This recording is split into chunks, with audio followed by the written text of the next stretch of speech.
from a small town in the Midlands. I love it there. I've never left. I never would leave. And a lot of my friends are from there. And I went to school with them, and they do real jobs.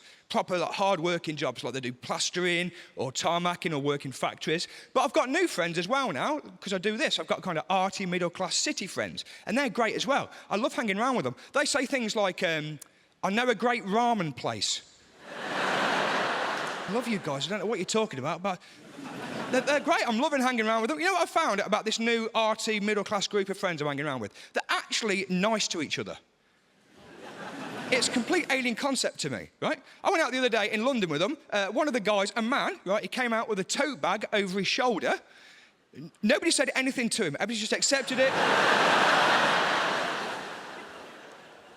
No one shattered it, chucked it on the roof. It was beautiful. Beautiful people.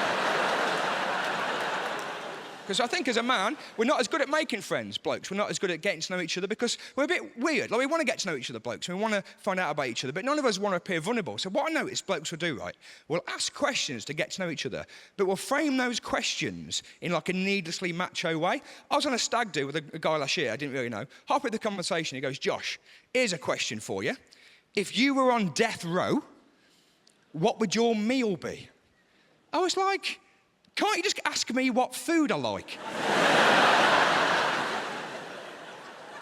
Why have I got to be on death row for this? It's like a needlessly morbid detail. OK, I've got a question for you then, actually. If you had to give your kids up for adoption, what album would you listen to on the way to the orphanage?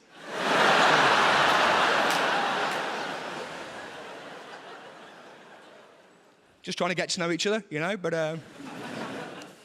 Very lucky. I've got a couple of kids as well. I've got two young boys. I've got a 3-year-old and a 7-month-old. They're great. Is the parents in the room? Yeah, it's great. Now, I don't know if this is a universal experience, but what I'm finding with my children is, right, they don't like the feeling of, like, being asleep. Have you noticed this? I'm finding that they much prefer to be awake. That's what I'm finding. My eldest, he's never slept, right? Every night I put him down about 7:30. By 10 o'clock he's awake. Then he comes into my bed. Then I go into his bed. And every night I'm surrounded by cuddly toys looking at fluorescent stars on the ceiling. I just think, I've got this wrong. This has gone wrong here. I'm paying the mortgage. I'm trying to sleep in a 4-foot Lightning McQueen bed. He's in my bed listening to me on the baby monitor. That's the wrong way around, surely. Completely the wrong way down. I'll get downstairs in the morning, he's got a coffee and a paper. Like, what time do you call this? It's hard parenting. It's hard, it's challenging, it's tiring, but there's another side of parenting that people don't talk about as much. It's also, as well, of course, very, very boring. It's boring as well. People do not prepare me for how boring having children is, right? My eldest, he's 3 years old. I'm not being arrogant here, Hammersmith, but I'm much more advanced than he is.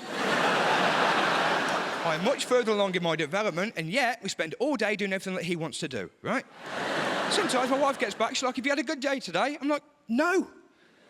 I've been massively understimulated, to be honest with you.